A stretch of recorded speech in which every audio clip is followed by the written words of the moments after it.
What's up? Welcome to a new episode of Movie Schmovie. This is episode number 463. My name is Steve. I'm one of the co-hosts of the show, and as always, I'm joined by Ron. And hold on. Barbecue. You got it right. You got it right. I'm John. How's it going, guys? Good. So that means everyone knows now that I prepared for that by having one potato chip sitting on my desk for that whole. We don't know how long it's been there. It could have just been there since the last time we were there. I think there was a chip on your desk the last time we were there. Yeah. I almost ate it, but I wasn't sure how long it had been there at that point. Did you have a ramekin full of random flavors? No, that you actually, mixed? I did not. In fact, that was not barbecue. That was acting. That was a rippled sea salt potato chip. I think like a Trader Joe's okay. deal. Yeah. Damn. Okay. Trader Joe's don't miss. But you That should believed be me that- that it that was should be that. barbecue, didn't you? It was good acting. I could feel the barbecue. Good to see you both. Today's episode is going to be a lot like last week's episode. We're going to go through the required viewing, and then really just talk about anything else we really want to. Things we've watched, things maybe we wanted to watch and didn't. Maybe some trailers. I don't know. There's a lot of stuff happening. Yeah. But I like to call these episodes corned beef hash.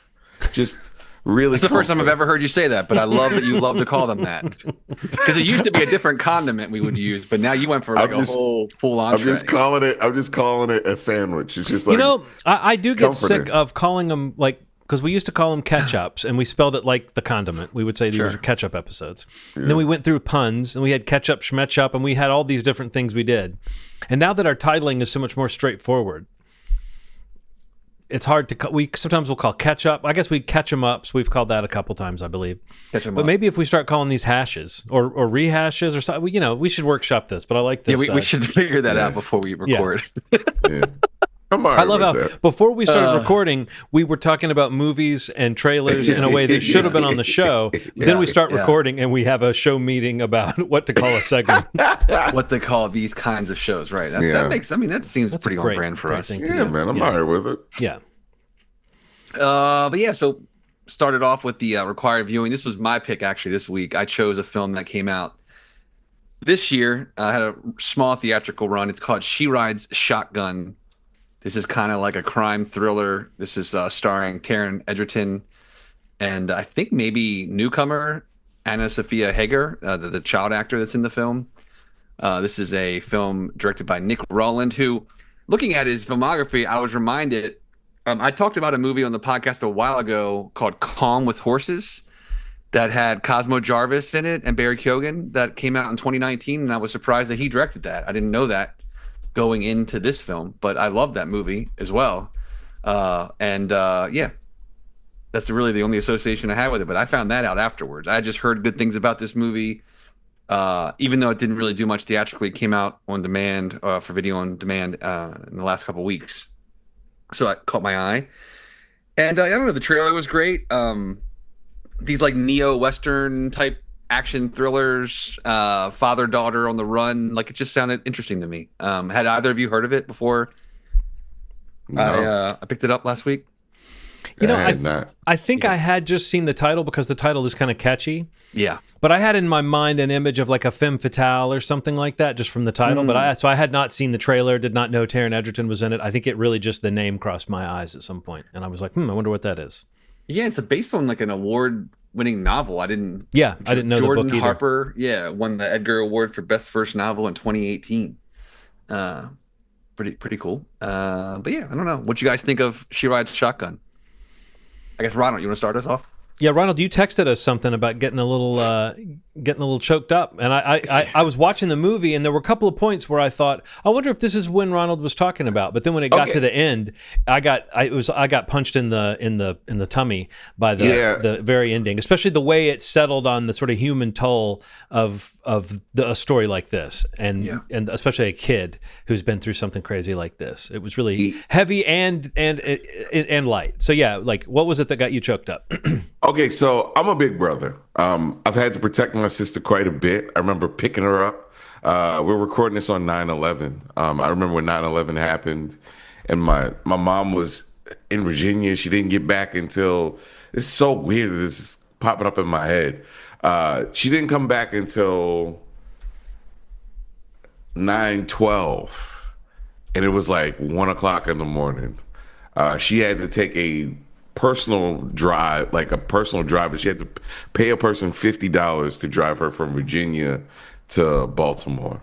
And I remember that it was just me there at the time, for whatever reason, and feeling this immense sense of like, I gotta protect this kid.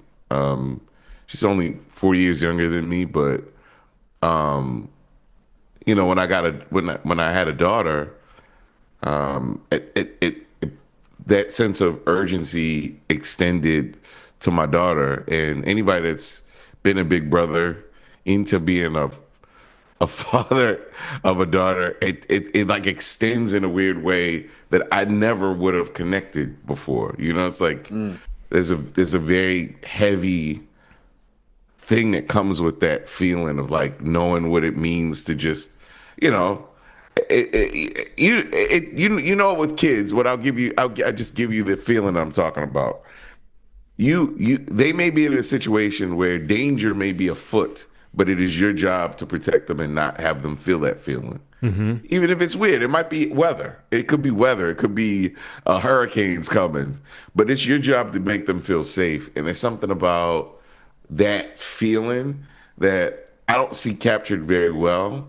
I saw it done in The Professional, and a couple other movies. I was trying to think about this, like movies where a kind of no good guy, a crook, a criminal, but not like not someone that we despise. Yeah. Usually, sometimes it's their kid that they grab for whatever reason, and they're on the road. But like, I feel like there's a weird subgenre of movies that includes that dynamic, and some of them are really heavy and gritty, and some of them are not. Like, I was thinking of the movie Paper Moon, but it's funny you mentioned The Professional. I love Paper Moon. Paper Moon is a movie that it's maybe one of those perfect movies. It's so great. One day I'll make us do it for required viewing, or one of us should, because did we do Paper Moon? We did not do Paper Moon. We we talked about it. Yeah, I think we talked about time it ago. Yeah, but it was never the movie that we picked. Yeah, dang. At any rate, that movie's a much lighter, more fun movie, but it has a similar thing of like an adult who's like overcoming their own lacking qualities, to do the thing you're talking about. And the thing also, Ronald, I just wanted to connect with about what you were saying, is that in this movie, if it's the moment that you're talking about, like where he's like in the hotel room showing her how to defend herself and stuff, it's like it's sort of sad that this is what he has to teach her. But he's trying to tell her everything he can. But what he has to teach her is like, here's how to maim somebody or maybe kill them instead of just knocking them back. You can't use the front of the head. You got to use the back of the head. The front of the head, the skull. What does he say? The skull is thicker. It's like a helmet or whatever. But he's great in that scene, and she's great in that scene. But there is this weird sadness to the fact that like that's the kind of skill he has to impart. It's sort of like he's making an assumption about the kind of life she's going to live because of him and how dangerous it's going to be. For sure. So there was a specific movie I was thinking of when I watched this, and it's all Steve's fault, I believe. Blue Ruin. It felt like there are these movies that do dirty white men in a way that it's just filthy fucking terrible people in the middle, in a small town where it's like you figure you know that it's organized crime. You don't know who's doing it, and then you see who's doing it, and you're like, "There's a worse person than these people." Yeah, and I felt this sense of dread when I saw him. Like, he's like older and mean, and it looks like he'd do anything. Calls himself God. This is my kind of movie, man. Like gritty, really cool story that just felt like I got swept up in it. I never looked at the time. I never felt like I was like trying to figure out when this was going to end. It felt really tight to me, really fun. Fun in the way that it just felt like it was paced really well, not fun in the subject matter, because it was obviously really sad what the kid was dealing with. And then the end reminded me of a horror film. Specifically, the second movie or in the X trilogy. Remember when she's like smiling and the credits are rolling up? Oh yeah, yeah. Oh Yeah. my God. Like there's like this visceral feeling when it doesn't stop. It's like you think it's gonna be 10 seconds. You're like, all right, this is cool. This is 10, this is a Yeah, yeah, gimmick, yeah, yeah. right? And it doesn't stop. And Right. then you see her fighting the tears and she's like, it is whoever did this, it's a two-parter, right? So it's like director cinematography is like 90% of this thing. It feels like all the money is on the screen in the best way possible. This I don't know what this budget was, but this felt like big to me. It felt like an A24 movie. It felt like a Neon movie. It felt like a movie that I would have watched. If I knew that it existed, I would have gone to see it in the movies. So I Yeah, loved the it. cinematographer is Wyatt Garfield, and Okay. I don't know what else they've shot, but like, yeah, this was a really great looking movie.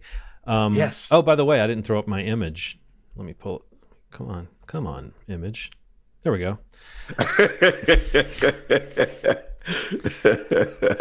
And I'm not making any comment on the state of the world at all. By the way, this is just a frame from the movie. That's the only reason. This isn't like going to be my new, avatar on every site. No, the look and feel of it. There was a shot when they were in that little chapel or whatever, and she was dressing his wound, and it kept cutting to this long shot where they're kind of framed under the light, and there's this darkness all around them.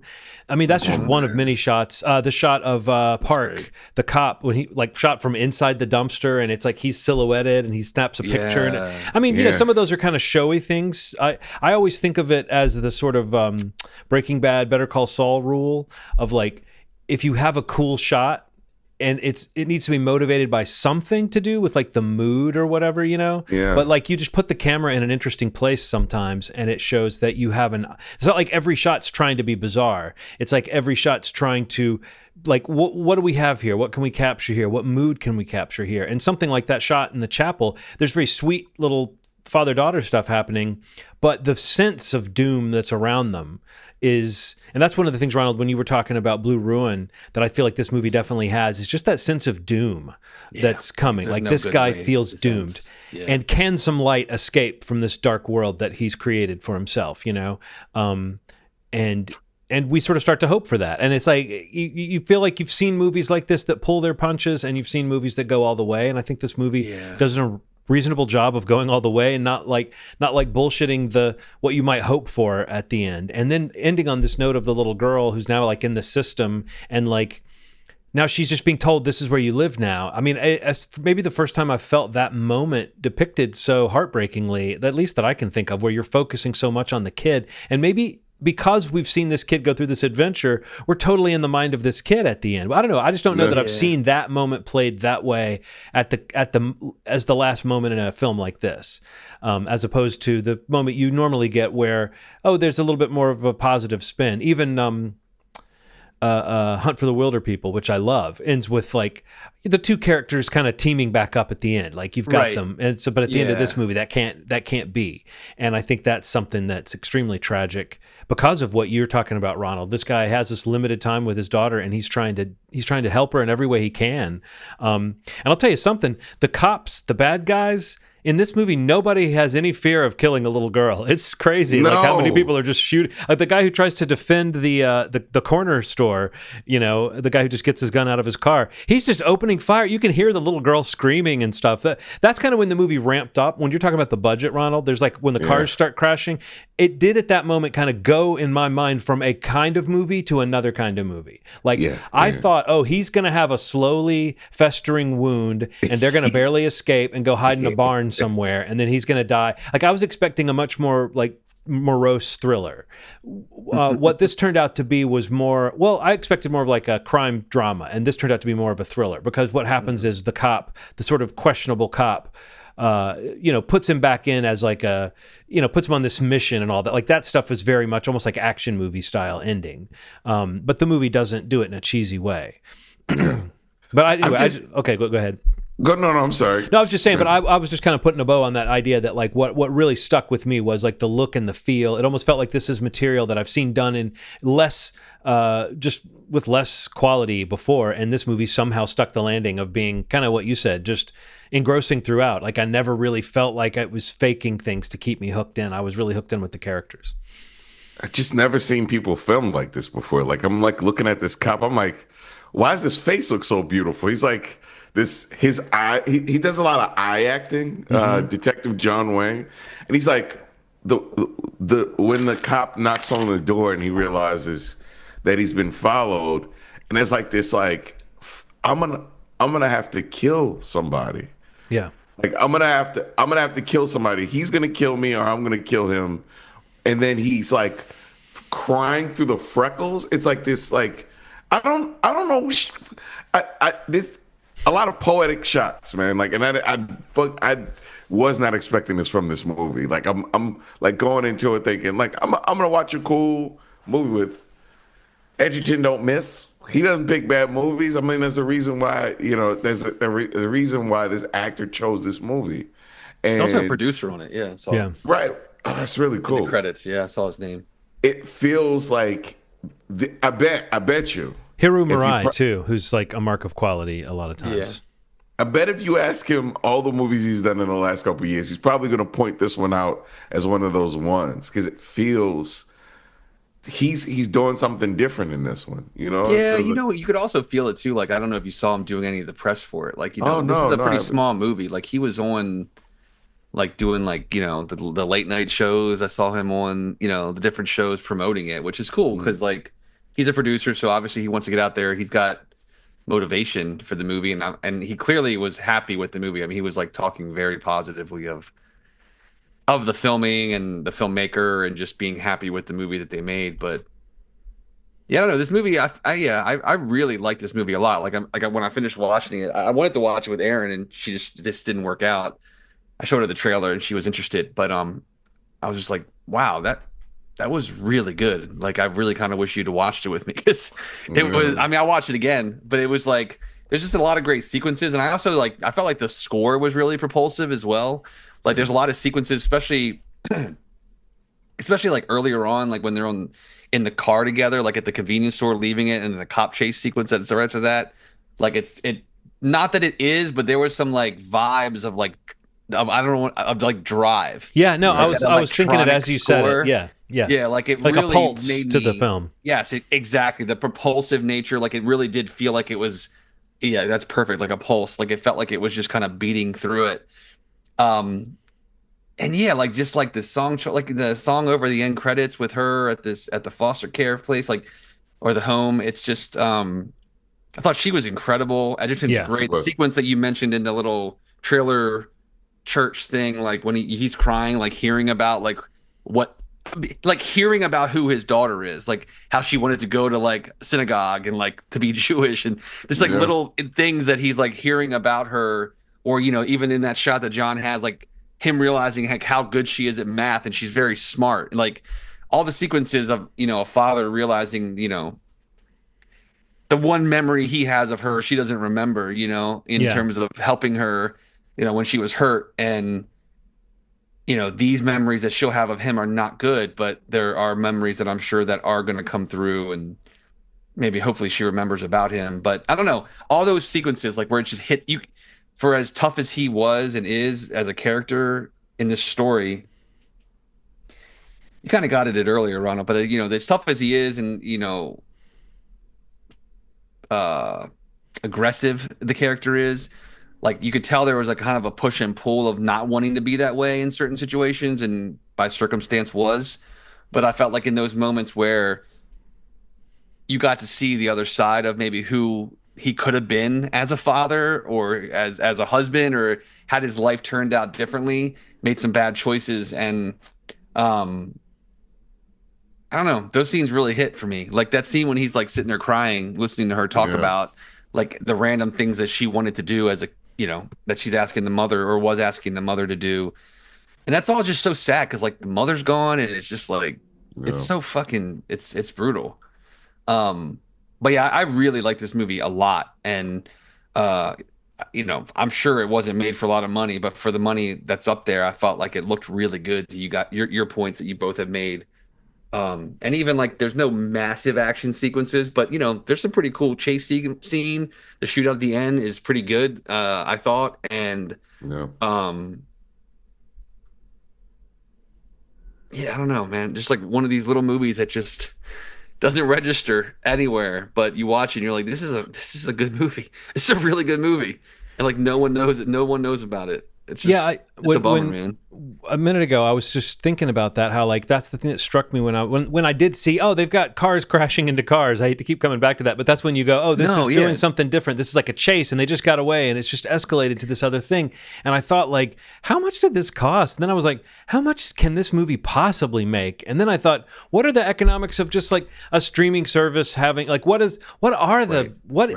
does a movie like this exist without being like, Totally true. without being marketed to the extent that we would have seen that this is how it made 30 or 40 million in theaters or something like that. What's a success for something like this? I mean, I'm sure there's a metric of a sort, like the Blumhouse formula or whatever. I'm sure there's some way movies like this get made, whether there's a plan to make money off of them. But it's weird that I feel like at times people talk about this kind of adult movie as a thing that they don't see enough of. And this is a serious, I mean, whatever you think of it, I do think, like I said, I think it's on paper, the bones of it, or maybe sound familiar, and it's not the most original story in the world, but I don't know, I liked the way that it really was based on the characters, and that the little girl it really is her movie. You've mentioned that she's good, the actress Anna Sophia Hager, I believe. And then, we mentioned the Detective John Park is played by Rob Yang, and he was great. And then his partner, Jimmy, played by David Lyons, I thought was really good too. Like their scene where they kind of have to face off with each other was again, you've seen this scene before, but it starts to set up even more this idea of like how scary John Carroll Lynch's character is, the god of Slabtown. Like, and that first shot we get of him, they were just prowling through his domain and the camera's kind of tracking him. And he's this, it feels epic. It feels like you've been waiting, like you've been hearing about him for the whole movie pretty much. Yeah. And when he finally shows up, you feel like you felt him there without seeing him. And it's like, that's a cool storytelling move to make you wait that long to see. You kind of were alluding to this, Ronald, just that there's a deeper story and a deeper story, and then when you finally catch who's like the villain truly in this story, he's scary, and they do everything they can to make him seem like he's just the worst, most murderous guy. So and he's great too. If you know John Carroll Lynch, you've seen him play all kind of creeps and intimidating characters. He's the best, man. But in this I feel like this is a little different thing than I've seen him do before.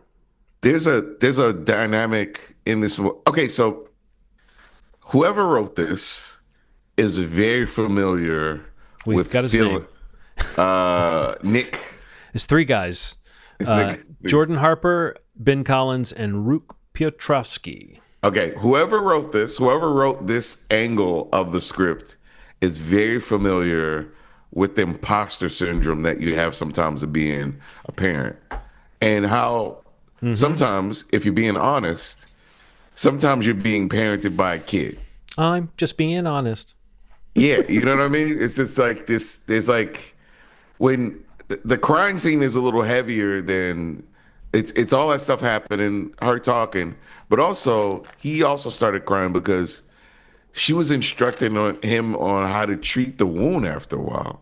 Like, oh, hold it here, and it's like that thing where like you realize it, like it's hard being an adult all the time, and sometimes I wind up saying something, like something starts leaking out that you don't necessarily want to say to your kid, that you wind up saying to your kid, like, I'm really tired. Like, or just whatever. You confess something about your mental state to them. Yeah, you're like, I'm tired and I think I'm gonna cry. They're like, why are you thinking? Why are you gonna cry? You're like, I'm just really tired. It's like, I've never been that tired before. It's like, it's funny. Just that dynamic is something. It's only one other movie I've seen do that dynamic of like a parent, well, an adult and a kid, kind of hard candy, where this dynamic kept changing between the kid character and the adult. I mean, this was for much different reasons because this guy was a I pedophile. was about to say that's a different vibe, right? But I just mean like that the pendulum kept swinging in these directions because of what people try to downplay the power of kids have energy. Like energy is energy, and whether it comes from a kid or not, sometimes it can be a little more mature than you expect it to be. Sometimes the insight that a kid has sometimes can feel a little heavier than you expect it to, and that is something that is played around with quite a bit in this movie. She has a good head on her shoulders for a little kid. It's Yeah. like she's a protector, and you can feel it throughout, and that's something that is pretty damn cool to see a little kid portray in a way Yeah. that didn't feel corny. So I mean, a so lot that of times you luck out with the actor, right? I mean, that's a huge part of that is yeah. just having an actor who can handle it. But I mean, I wonder how much that has to do with Taron Egerton because he's so good in this. And like he's got really good. great scenes with her, like great scenes with her. Like the scene where he's showing her. Like I was thinking about how traumatic it could be for a kid to be in a movie like this with this kind of content. And then I was watching for those little signs of like, is he kind of Yeah. like, is this actor, does she feel protected? And I really do feel like I could see how she was. Like not only was like, it seemed like, okay, they're shooting this in a way that you can see how they've kept her, like his even his body language with her in those scenes where he's showing her how to like, I mean, I guess he's a father, I don't know, but I think you're right, Ronald, that like there was a sense of like just the way as a man you interact with a kid in such a way that you're not. He even says to her in the first scene, doesn't he say, she's like, are you a bad guy or whatever, and he's like, are you bad or good dad or whatever she says, and he says, I'm not a monster. Like that's what it's all. I mean, to being a dad sometimes is having to be like, I'm not a monster. You know what I mean? I'm not a big. I know I seem like a big, scary, loud monster, but Yeah. I'm not. Like I am like here, and it's like the way he gets on her level. But yeah, it was almost kind of sweet and funny in a way that he's showing her how to break a guy's kneecap. But Yeah. you feel the doom coming so much that it takes away the, like when you said fun though, Ronald, I know what you mean. This kind of thriller elements. I'm watching a movie like this and I just go, I know I can watch this. I know that I can get, like once it cuts to the cops and they've got their little potboiler kind of story going and it cuts, I'm like, man, this is exactly the kind of movie I can watch because I know those cops have something going on. And I loved the role of Park, who stuck around in the movie a lot longer than I was expecting him to. And his kind of tragic, he sort of is, his hands are dirty at the end too. And so he's got this kind of rueful expression. They don't let him off the hook, but the movie does. I think the movie understands that they're building a character that we like in him, that every time we see him, we like that he's smart and we like that he's like the only person outside of this story that's trying to figure it out and not just, it's not part of the, what do they call it? The green light, the sort of signal to kill. The steals. No, it seemed like I could see a novel being good because you could see how some of those things would be filled out, just some of those details. I don't think the movie fully explains what it was about that one guy getting killed that was connected to why Taron Egerton is now, like the guy who got killed before he got let out of prison. The guy Okay, right. Chuck Collingworth or Chuck Collingwood or something, they said that him getting killed was a sign that the green light was out on Taron Egerton, and they never really explained that. But I think it's interesting how at the beginning of the movie that was really, I was hung up on that. But as it went along, I'm like, well, if you were in this situation, no one, like the cops don't really know. No one really knows what the reason behind it is, and it doesn't really matter. You know what I mean? Whatever it is, it's not worth all this bloodshed. Yeah.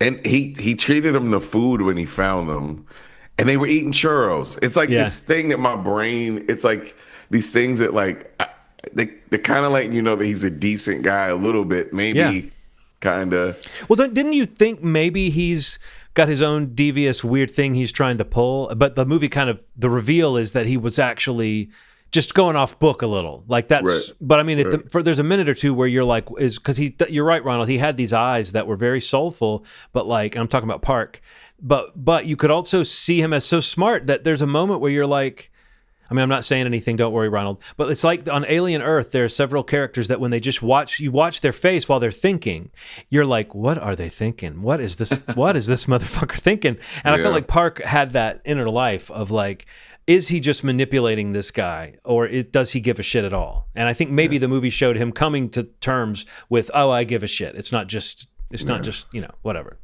So yeah, good pick. And also, I think these types of movies, they transfer well. It's, as much as I think, oh, I should have seen this on the big screen, but movies like this transfer well to whatever screen you're watching them on because they're so engrossing. And you kind of know a few minutes in if it's your type of thing. But I do think this movie continues to unfold as far as what genre it fits into. You don't really know until the last act just how far it's going to go. Yeah. Really cool sound design too. Yeah, it bothered me how well this movie was made. I'm like, you can. I know what you mean. This is a movie. It was annoyingly good. Annoyingly good. Like you can take this movie to a studio and say, this is what we can do with this budget. Give us 50 million more, and we can make. Blah, blah, blah. You know, it's like, or just market this movie. Just market it to grown-ups. You know what I mean? Like, make movies like this, and then spend. If this movie was cheap, I don't know how much did this cost. Do we know, Steve? I haven't found it. It's not reported. No, I don't see any numbers. I looked it up while you guys were talking before. But let's guess that you could have the marketing budget be whatever the movie cost again, and it would still probably be relatively cheap compared to some of the other stuff. And I feel like, again, I mean, maybe I'm wrong, but I feel like this is the kind of movie that if you had a flashy trailer that really sold the kind of momentum that we were talking about of the thing, it would. I feel like people are interested in movies that look like they're about people. I don't know. Maybe I'm overestimating people's desire to go to theaters at all anymore, but I do believe that there's a way to get people excited about movies that don't typically come out in theaters. Yeah, and wherever this ends up, like I think Lionsgate distributed it in the States, and I think MGM, Amazon is doing it internationally. So I don't know. I feel like if it finds a home on a streaming platform, I mean, this is the kind of thing that might find a larger audience. Hopefully, I don't know what Lionsgate or maybe if it ends up on Amazon because of MGM, I don't know, but. Hopefully, maybe it finds more eyes that way because I feel like just not enough people are seeing it or will see it until that happens. And I think maybe, I think he's a face on some of the streaming platforms, and because especially if it got to Netflix somehow. I don't know what Lionsgate's deal is, but I don't know. Yeah, I just hope more people see it. It's a great movie. Yeah, really liked it. John. Well, I was really looking at movies that were around 90 minutes long, and there were some of the ones I wanted to see fit into that category. But there's one director whose work I know, but maybe only a little. I think I may have only seen one of his movies. Anyway, there's a director whose all of his movies are around 90 minutes. And there's one I have not seen that's supposedly a beautiful animated film by director Satoshi Kon. The film Paprika from 2007. This is a movie that you'll hear mentioned as kind of like Inception seems to have not so much borrowed anything, but kind of coincidentally ended up dealing with some of the same material. Here's the little plot brief. Dr. Atsuko Chiba works as a scientist by day and under the codename Paprika as a dream detective at night. Atsuko and her colleagues are working on a device called the DC Mini, which is intended to help psychiatric patients, but in the wrong hands, it could destroy people's minds. When a prototype is stolen, Atsuko/Paprika springs into action to recover it before damage is done. If you look at a trailer or any of Satoshi Kon's films, I mean, they are beautifully hand-drawn animated films. If you've ever seen Akira, it's that kind of that level of like just lushness of animation. And we've talked recently about, at least you and I, Steve, have talked a little bit about being a little like anime is a little bit of a soft spot for us. So this is one that I have kind of always intended to see, and it's cross genre. Nice. When you see the description of the story, it's called horror, thriller, action, mystery. And awesome. The only thing I've heard that's a criticism of it really is I've heard that the plot can be kind of incomprehensible and like some of the characters and the dialogue might be kind of thin. But what you also here is how it captures dream imagery and how one scene goes into the next in this dream world just is supposed to be really dazzling. So all that in it says exactly 90 minutes. Come on. It looks like this is on Tubi. So this you can watch this for free. Yeah. Oh, John, Cool. this is a good one. I've never seen it. This is one of those ones that I've always wanted to see. Always wanted to see. Never saw. I'm excited about that. Yeah, Thank I am you, too. man. Paprika. Is that the theme song to it? Yeah, like Nabisco, except Yeah. I can only hope that's the theme song. Yeah, there's a lawsuit from Nabisco. Oh man. So what else have you guys watched? Anything exciting?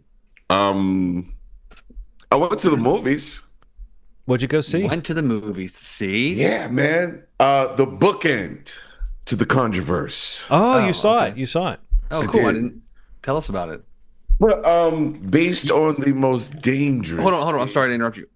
It's crazy, right? You were a part of the biggest opening globally for a horror movie ever. Did you see that number? Yeah.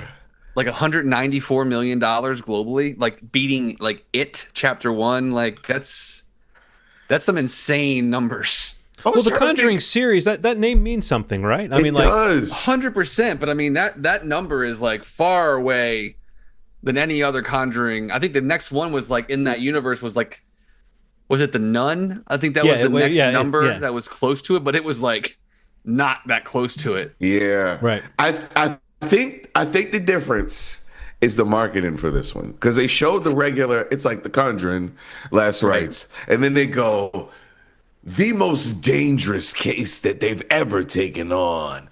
When they did that and they show the Dayton's, I think that does something to people. You know, we're in this Cool. documentary sort of period where people are just like, I'll watch it on Netflix. And this gives you the most dangerous case that they've ever had. And it really, here's the problem.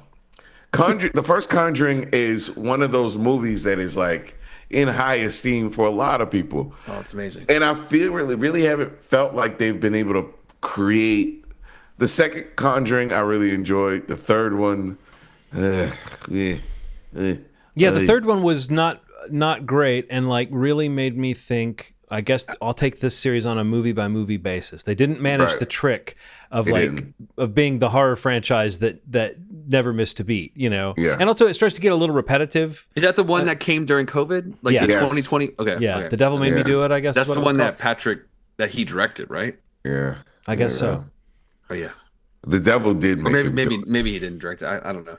He directed something. He directed an Insidious movie? Oh, maybe? Insidious. Okay. or as I like to call them, Insidious. You know how I feel about those movies. Insidious is at the root of this podcast. Like this is the foundation. It is. Oh wait, I need to This take away podcast. You know what? Is created I think we on. need to do an Insidious rewatch, and I think I might eat my words because I really didn't like that franchise. I did not. Well, I felt like you liked the first one The first one was good, and then on the podcast. Remember that then it was was like one like- of our first episodes. yeah, then it was like I'm in the dark with all these shadows and 18 people in the basement. I'm like, what the hell are we doing right now? But yeah, this movie was so this is intergenerational at this point. So at this point they have a daughter that is graduated from college. She has a love interest, and while they're dealing with this case, you realize that they're going back in time, and they're saying why they basically stopped doing it full time. And it was because of her. And it was because of this huge demonic force that kind of came and wreaked havoc in their lives. They thought they closed the chapter. You know, why is that all when you got demonic forces in your life, Ronald? Why don't they wreak something other than havoc just every now and then? Like, wouldn't it be neat if they like wreaked muffins? Yeah. or Rites jewelry or Yeah, Rites jewelry. I mean, honestly, something Money. of some value. I just mean like come buy, a little banana nut muffin or something like that. Yeah. And Yeah, then it that would be make it more delicious. of a shock next time they wreaked havoc, frankly. Yeah, Anyway, yeah. There's a little break from the monotonous yeah, it's just the one note that I caretakers. have for demonic forces is why does it always got to be havoc? Why? Uh, there's really this story that the daughter has been cut off from the family business, just to keep her safe, and it's very apparent after the force comes back that they're gonna have to leverage every force that they possibly can to make this thing go away. And it's no Conjuring one, but it is up there. It's a solid movie. The sound design is really cool, so you can feel the things moving around in the room. So there's some jump scares, but it feels a bit rushed. It feels a bit like they're trying to tell you, I've never heard of this kid. They introduced this kid to us like, oh, you should have known about her daughter. You know her daughter. You know Who her. plays the daughter? Good question, because I haven't seen her before. Okay, I was Um, curious. let's see, last rites. Yeah, I've never seen. What's her name in the movie? Oh, Um, Judy. Here it is. Mia Tomlinson. yeah, is she? She someone famous? What is she? No, she hasn't. She hasn't really been in a lot. Yeah, I've never seen her face before. So TV stuff, shorts. Yeah, this is like her feature, like big movie debut. she's good in it, and she really is good I was, at. I was only asking because like, isn't Vera Farmiga and Thaisa Farmiga like they're Thaisa, maybe? sisters or something? Or is They it, are. well, what is the isn't it because she's in this franchise too? She Like is. Isn't she the the nun? nun or The something? nun. Yeah, yeah. Like she like they're like. Yeah, I was like they kind of jumped the gun on it because she could have played their kid probably. Although I don't know how old she is, but they're sisters. Vera is the Okay. oldest sister. Thaisa is the younger sister. That's so funny that they did that. Yeah, okay. Yeah, I'm sorry. I was like, No, she it's could have all. played her daughter, but Yeah. But Judy's really good. She really sells. It's funny because it's like an exaggerated world where things are pulling you, things are jumping out at you, and you kind of got to sure. be game, and she's game. It's a lot of going to the past, going to the present, sort of stuff, and it comes across really well. But not a perfect movie. Like I said, felt a little sped up. They introduce it's a ton of backstory. They want you to do the heavy lifting in the first act. They kind of introduce everything really quickly. Like, hey, did you know that, kids? Hey, did you know all this time passed? Books happened, and they did all this stuff, and it's like, and they catch you up, but then it feels like all that heavy lifting could have maybe been done throughout the movie rather than just kind of at the beginning. Yeah. But I thought it was a pretty solid movie. It's a solid 7. If I were to give it out of a That's pretty 10. good. Yeah, go ahead and see it. It's not perfect, A seven's pretty good. especially compared to The Devil Made Me Do It. Yeah, I mean, it's like that's what I heard someone say is that it's their third favorite Conjuring movie, but like they didn't mean it in a bad way. They meant they like the first one. I mean, in descending order, 1 and 2, and then this one is more in line. 2 has one of my favorite scenes of all time, which is the scene where he sings the Elvis song to the family. I love that scene so much. And I know that's probably a scene a lot of people bump on or something, but I just think that scene is so sweet and warm, and like it's Patrick Wilson getting to turn on a kind of star power that like I haven't forgotten since I saw that scene, like the way that he slows down that movie for this very old-fashioned idea that a guy's going to sing a song on screen and that people are going to start to sing along. And But also, those first two are James Wan, right? Yeah. Yes. I mean, Yeah. I know his movies aren't always people's favorites, and he's kind of divisive stylistically with people. But don't you think maybe the James Wan element is a huge element It is. in those first two movies being kind of successful in the ways that they are, particularly the first one? James Wan knows scary stuff, man. It's like it's A particular kind of like well orchestrated like camera move or what. And again, I know that's Yes. exactly what some people hate about his work, but I think when his stuff is really working, all that flashy stuff is really, like you said, it's pushing the scares and the story, you know. yeah. So Feels like you're on a fixed ride. You're like, oh, yeah. click, click, click, click, click, click, click, click, click, click, click. You know, I like that. I mean, like he's good at that, and it's something really. I when they announced that he was doing Aquaman, my fist balled up because I was like, I fucking want to see you do hard, man. Yeah. It is interesting, yeah, like because he's got the Atomic Monster production company that they merged with. Well, he had for a while, but they merged with Blumhouse recently.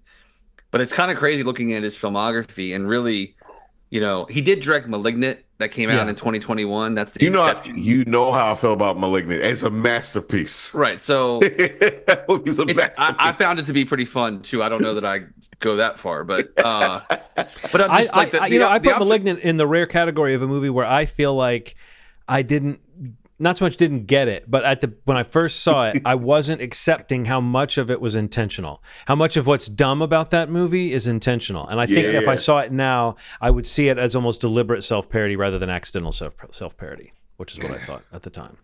But I mean, to look at his filmography and see that, I mean, the exception is *Malignant*, but that he hasn't made a genre film Wow. since *Conjuring 2*, and that was almost 10 years ago.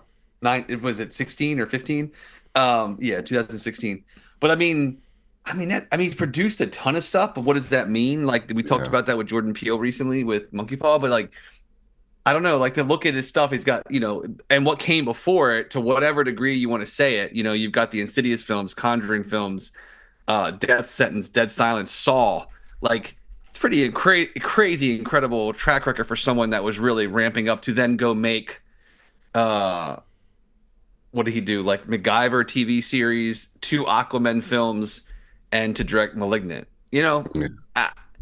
It's weird. Like he did those films. He's got 3 franchises that are like, I mean, all-timer horror franchises like Insidious, Saw, and Conjuring. You can't deny any of that. Yeah. But I don't know. It is interesting because looking at the rest of the Conjuring series.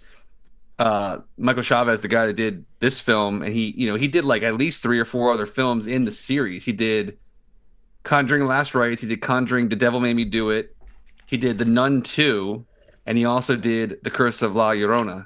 So he's done 4. He's done more movies than any filmmaker's done in the series. Wow. I don't know. It's interesting. I'd also throw Annabelle Creation. I thought was pretty good. The one that David Sandberg did. That's the one that's basically like the top 3 or 4. Basically a Conjuring like sub sequel. I mean, it's basically all in their house, right? Is that the one? Yes. Yeah. No, that was a pretty good one. I really enjoyed that one too. Well, I mean, it's a fun extension of the mythos to say we're going to spin this one in that creepy home museum. Like that is something that was always creepy. Like in the first movie, it's a really cool bit of set design and ominous and yeah. No, I think there's something about this series that is fun. I don't blame them for the ways they've tried to kind of sell it out, like to come up with all these little spin-offs and stuff. But I do think in a strange way, it does kind of blur the distinction of exactly what's the star of this franchise. But no, it's interesting. James Wan hasn't been gone that long, but it's almost like *Malignant* was for him what like *Drag Me to Hell* was for Sam Raimi, where it's like, oh, the person's back in the genre that you picture them in, and they're doing something kind of like that's a little bit more of a ride, and less to be taken seriously. Even though I think *Drag Me to Hell* is a great movie, I do think Sam Raimi was trying to have fun when he made that one. And I feel like James Wan, even though he's the driest guy in interviews, it's so hard for me to believe that he spent as much effort as he did doing self-parody in *Malignant*. But I now believe that like all the stuff that I thought was just insanely stupid the first time, that he was aware of it. Like the car pulling up and parking outside the place, and it's like right on the edge of the cliff. Like if he would have gotten off, he would have definitely fallen off like the cliff. Don't get up on the wrong side. That was nuts. What an adult thing to do is think about the parking job that somebody did on a cliff. But like to be looking at that going like it's crazy. Yeah, it's they did too much. They did too much. They tried to make it too like ooh, this is a creepy scene, you know. But no, and then like that trophy, whatever the best doctor ever trophy or whatever that the guy had, and it like I remember thinking that was so stupid, but I'm pretty sure that was intentionally stupid too. So yeah, he tricked me. Not bad. What else has anyone seen? I wanted to mention I watched I guess it's a rom-com, maybe a rom-com dram. I don't know. It's called Oh Hi. I don't know if either of you have heard of this film. I feel like it came up in a conversation with one of you recently, but it's stars Molly Gordon, Logan Lerman, directed by Sophie Brooks.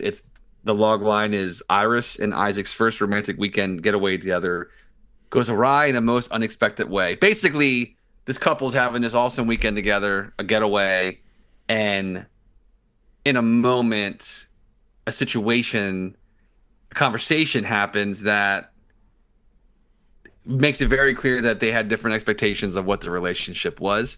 And one of the characters kind of goes in a direction that is a little too far, and it creates this kind of crazy situation where they're trying to convince the other of what their relationship could be and what they thought it was. I don't know. It's pretty funny. I love Molly Gordon. Really like Logan Lerman a lot. There's a couple other faces in it that you recommend. I won't mention them just in terms of where the story goes, but I don't want to give too much away about the movie. But just to say, really, really clever script, really entertaining kind of discussion around, I guess, modern dating expectations, patience in a relationship, and maybe also, you know, what drama or history or weight that you bring into your relationship that, like, you know, happened in your own life that your partner or your person has no awareness of if you don't care to share that with them. And, you know, it can really impact the way you act in a relationship. But I don't know. There's something, the movie kind of takes a turn, and I don't want to give it away in this kind of mention of it. But I would just say, again, another one that I kind of heard some fun stuff about. And again, I really like Logan Lerman a lot. And he's really great in this. But yeah, it's called Oh Hi. O, comma, hi, exclamation point. So it's on Prime Video. You can rent it, check it out. But came out a couple weeks ago. Yeah, I'm looking at the cast, and yeah, it's got Geraldine Viswanathan in it, and John Reynolds, both of whom I really like. David Cross, folks. Yeah, David Cross and Polly Draper. All that's a good cast. That's like that kind of indie movie cast where you go, oh yeah, yes. Why have I not heard more about this movie with these people in it, or with this many people that I've heard of? But yeah, I'm curious about this, especially with you alluding to kind of a turn. That's always it's not like, it's nothing amazing, don't get me wrong. Like, there's definitely some beats in the film that I'm just like, oh, not more of this kind of vibe. But I think it really kind of floats on a pretty clever script, and I think they're both really good, the two leads especially. And yeah, I love John Reynolds. Like, when he pops up and he comes in it, and his character is pretty funny too. Yeah, but yeah, I'd recommend checking it out. I did like it. So again, it's called Oh Hi. Well, the only thing that I was going to mention that I saw a movie in theaters as well, a movie that is out today when this podcast comes out. I saw Spinal Tap 2, The End Continues in the theater. I saw like a screening. It was an IMAX thing that had like a Q&A after. Oh, cool. It was cool, but it was weird seeing that movie in IMAX in a room that had like 10 or 12 people in it. and Oh, that's so weird. and Yeah, it's a bummer. It made it weird to see a movie like that on that big of a screen. Like this movie feels a little bit more TV sized than that, but I do think if it had been a packed house and rolls of laughter had been coming, it would have happened. I don't know that this is the kind of movie that's going to get rolls of laughter from a giant crowd. I think some people are going to find this, like I know one person that saw it that said that it was right up their alley and it really hit the spot for them. I did not. In fact, they were at the same screening I was at, and I think they were the guy that I heard laughing when I said to them, "Yeah, my theater was." They said they loved it, and I was like, "Yeah, my theater was pretty empty." There was one guy there who was laughing a lot, and then it turned out that was him at the screening that I was at. But no, I think there's a certain charm to seeing these guys do this at all, and there's sort of you're glad that they're back in that sense, but it felt like if a band you loved put out a new album and you were glad they were doing it and they were doing the interviews and they're doing a tour and you're like, wow, I'm glad they're having a moment, but the album was just like, okay, like that's what this movie kind of feels like to me. Like it doesn't compete with the original Spinal Tap or Christopher Guest's best movies. The things about it that are charming are perfectly charming, and it does kind of it's surprising almost how not attempting to be laugh a minute it is in terms of the tone is very kind of poignant, because the original movie had that little bit of heart. Like you didn't want to see this band break up. You didn't want to see this friendship destroyed between Nigel and David, the Christopher Guest and Michael McKean characters. Whereas Harry Shearer was a little bit more the comic relief, and that's kind of the same thing in this one. But a lot of the fun in this one is just catching up with them and finding out what they're doing. I mean, like, Christopher Guest's character, Nigel, he now runs a cheese and guitar shop where he sells cheese and guitars. And people sometimes bring in cheese to trade in for a guitar or a guitar to trade in for some cheese. And it's so stupid, but it's like they linger on it in such that deadpan way that you just get like, it's the British accents, it's everything. They're kind of milking that. A little too close to home for me. Michael McKean's character, it's a joke that he's like a guy that does like themes for podcasts and stuff like that, but like that's what his job has become. And then Harry Shearer's character runs a museum of glue. I mean, so it's like there's no real logic to it. It's not like, oh, it's an extension of the first movie that these guys are doing these things. It's really more like, what kind of silly things could they be doing? And I will say the movie kind of feels like it misses a little bit of a like connecting with the current culture. Like Spinal Tap in the movie is both like sold as like as kind of like jokes, but also they are sort of legends. And I don't think the movie ever quite decides if the world thinks of Spinal Tap as a legendary band that needs to get back together, or if they're a joke band, And I think that because of that, it never can quite connect with like a true parody of a modern rock documentary, the way that the original Spinal Tap was really targeting the form of documentaries and really kind of stuck to that ethos of shooting it like a doc. This feels like it fudges it a little bit in that vein of like The Office in one of the later seasons or something, where you're like, this doesn't really feel like a documentary crew is capturing this. Again, I'm not trying to be too much of a stickler in terms of form. I'm just saying that it doesn't have as sharp of a satirical point as the first one did. This is more of like this feels more like an extra. If you were to like like it's a parody of a DVD that would have an extra documentary about leading up to the tour or something. Like the bands, they're basically sitting around the studio playing songs and riffing, and there's some funny stuff and some stuff that doesn't quite land, but it doesn't have the art. Like the original one had the arc of telling the whole story of this band, and so you have studio footage and them on tour and then like different parts of their career. This is more like they announce a show, they're contractually obligated. It's kind of funny. There's a show, they have to play one show, and then it's them leading up to the show, like the 10 days leading up to the show. So there's a lot of them in the studio, and it reminds me, it's kind of like it's doing a parody, a little bit of like Get Back, of like, here's the band in the studio putting songs together. But it's not really clear why they would be putting together new songs for a reunion show that they're doing as a contractual obligation. And again, I know I'm using logic, but that's the kind of thing the original movie had, the logic of like, this feels like a real parody of a career. This movie feels like it's just a hodgepodge of little silly ideas. So you get new songs and old songs.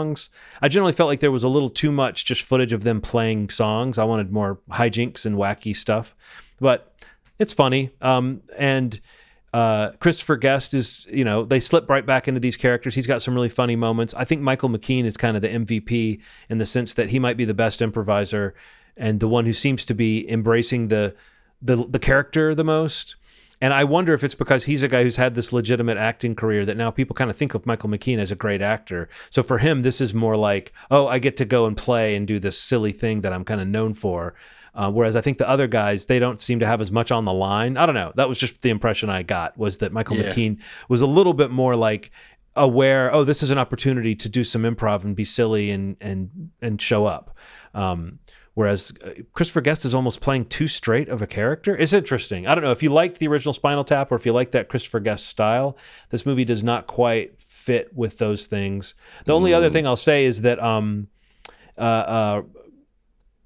Reiner, it's fun to see him slip back into the kind of role of like enabling all this silliness and like being the guy who's asking them questions. You don't know if this is the first time they've been through an interaction or if they've kind of been through an improv interaction and they've refined it and you're seeing the third or fourth take. You really don't know. But he does this kind of, it reminds me of Scott Aukerman on Comedy Bang Bang, where it's like you're kind of asking these sort of leading questions of this idiot character. You're kind of saying, so what is it you're working on there? So I understand you have a new hobby, that kind of thing where you're trying to get someone into their improv. And that some of that stuff was just fun to see that Rob Reiner is maybe conscious of the fact that he doesn't do this a lot, where he shows up to play a character in a movie. And I thought about the name of his character being a hodgepodge of so many directors' names, like Marty DeBurgi is his character's name. And it never occurred to me before that that's got Martin Scorsese, Brian De Palma, and Steven Spielberg in it. It never occurred to me before. But he's wearing like the cap and the jacket. I mean, he's dressed like a director, and he acts like a director. So there's a little bit of a joke of who that guy is. But the way that he's just constantly like trying not to break while Christopher Guest talks about, the cheeses that he sells or whatever and how heavy they are, just stupid stuff like that. But again, I think that some people will probably find this movie really delightful. I found it like, it's okay. It really, if I'd seen this on television, I think, and it had been like a little 3-episode series or something like that, I might have felt more delighted with it. But on the giant screen, where the main thing I came away from it thinking was, man, these guys are old. And not like in a bad way, but just this movie, they're really embracing that it's ridiculous for them to be, wearing these wigs and dressed in this way. It's kind of strange, don't you think, Ronald, when you see people that you've kind of grown up with, like, and you see how old they've gotten and you realize I've gotten older too. Yeah, it's a strange thing, man. Like, but the cool part about it is it's cool to had it have happened. Like, I didn't love Coming to America. I think about Coming to America and a couple other movies. The sequel to Coming number 2. And I think about other movies that I've seen that were like follow-ups. Like a long time later. Yeah. Even the Scorsese Netflix movie, seeing Robert De Niro as a 21-year-old man with his face swapped and he's kicking somebody trying to be a 21-year-old but with 78-year-old legs. It's like, is that 2 weeks in a row that we've referred to the Irishman? When did this become a Irishman? But I mean, like, podcast? We didn't mention it for like 5 years, and then we mentioned it 2 weeks. Not a bad movie. It's just that scene is so atrocious. But yeah, it's just like I feel lucky that this even exists. Like, I was thinking about this isn't a bash thing, but David Lynch's scene in the movie about The Fabelmans. Oh my God, man. It's like, and then to find out all he wanted was Cheetos. All David Lynch wanted was Cheetos. He's like, I might do it. You just give me some Cheetos and I'll show up. What? Absolutely. We'll give you a lifetime supply of Cheetos to show up in this movie. And he does this cool 5-minute scene that just is gonna be in cinema forever. It's just like, I feel lucky that stuff exists. I'm probably gonna see Spinal Tap 2 at some point. And the fact that stuff exists, I feel lucky. Even if it's a bad version of a thing, at least exists. At least they came together and put it together. I'm thinking the same thing about Spaceballs. Like, Spaceballs is coming out in a couple years, and man, Mel Brooks is in his I 80s, know. right? It feels like tempting fate, but it's like he's back. He's at least in it. The plan is to have him be in it. So it's like that can be an amazing, kind of what you said, an amazing gift to have if that it does turn out to be a last thing, let's hope it's good, but also just that they're still doing this. And I don't mean to suggest that the Spinal Tap guys seem like they're like falling over old. It's just No, you don't think of these as old men, and you're seeing Right. them on screen, and it's super HD, and I saw it in IMAX as well. So it's some, it's. I mean, I think the movie embraces that to a certain extent. I do think a sharper version of this movie could have really made all that stuff that works in this movie could have made it really, really work. As opposed to just feeling like it's kind of nice, kind of what you're saying. It's kind of nice that they did it. Yeah. But it doesn't, I mean, and as I think about it, like some of the fun is like seeing Paul McCartney show up and like seems to be a guy who's really happy to be there. Like Paul McCartney seems, it's not like a parade. There are some parts that's parade of cameo stuff that's maybe a little bit, hit or miss, but Paul McCartney has a little bit more to do. And there's kind of a funny bit where he suggests a correction or a note on one of David's songs that they're working on. And David St. Hubbins is so like offended that someone would dare to suggests anything on one of his songs, and it's like completely steamrolls over the idea that Paul McCartney just tried to give you a songwriting note, and he's so like, who does he think he is?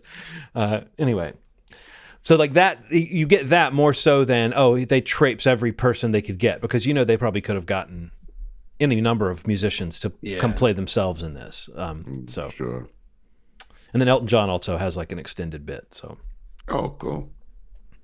yeah, but I still don't know if the movie has decided, are they a joke or not? Like, and I think that's the kind of thing that it does hurt the verisimilitude of the sort of fake, the mockumentary format, for you to not really understand how did they actually fit into the world. Are they the type of band that Paul McCartney thinks is legendary? Or are they the type of band that, is lucky to have a crowd come to this one little show? So.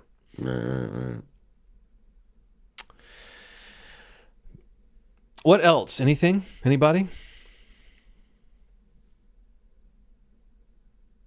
I don't think so. I don't know. I didn't really watch a lot this week. I still need to catch up on Alien Earth. I got to catch up on some Peacemaker. The new one, Steve. Shit got real on the new Alien Earth. Yeah, Task. I got to catch up on the next episode we got of that, which we can talk about maybe next week a little bit more. Yeah, next week maybe we'll talk about the first few episodes of Task. Maybe they'll send us some Peacemakers after that. Ooh, coming up soon. Soon. I think that we'll at least have to wait. I don't know. I bet they're going to make us. Maybe they'll put it out a day or two early for critics. But critics, we're not critics, but they think we are. Shh. I did watch the first episode of Gen V, but we can't talk about that yet. I don't think the embargo is up on the 15th. Right. So that would not. Yeah. What I'm saying, but it's vague. It's vague. They say for a review. There's always that thing of like you can say you saw it. I'm unclear on like when they say that. Do they mean the contents of that weekly episode, or you can't even say anything because you see people posting like, you know what I mean, on like social media. You'll see people posting, can't talk about this yet, but it was blah blah blah, and it's like I wonder what the rules are. Yeah, I feel like they kind of like the social media stuff is fine. Or at least that's where you see most embargo details come out now. It's like social media embargo is X, review is a different date. Like it's the one that's later on. But yeah, my scoop is that it exists. That's my scoop. It's out. It's going to happen. It's going to come out next week. Yeah, you heard it here first, guys. You bet your bottom dollar it'll be out. Right, it's coming. It's coming, damn it. Hey man. Look out, it's coming. All right, cool. Well, I think that's an episode then. Moviesmovie.com is the website. You can go there to listen to the past episode of the podcast, or you can use it just for a link to your favorite podcast platform if it doesn't want to be our website. You can also go to youtube.com/moviesmoviepodcast. Let me tell you, on YouTube, you can actually listen, watch the whole thing, or watch clips of it. It's like, it's maybe the best option. I don't know. It's an option nonetheless. You decide. Ronald, did you know about this? Just finding out now. Finding out now. Where's that little boop, boop, boop, boop, boop, boop, boop, alert news? That's what you can do on YouTube, man. You can do that. We have insider information, and it's been proven true. So yeah. If you go to YouTube, subscribe, hit the bell so you get notifications. There's all kinds of different ways to check in with us. And if you do listen, watch anything on there or anywhere really, if you leave a review or a comment or just let us know what you think, or if you check out She Rides Shotgun after listening to this or any of the movies that we talked about, let us know what you thought of it. It would really be nice to hear from anybody checking out the podcast.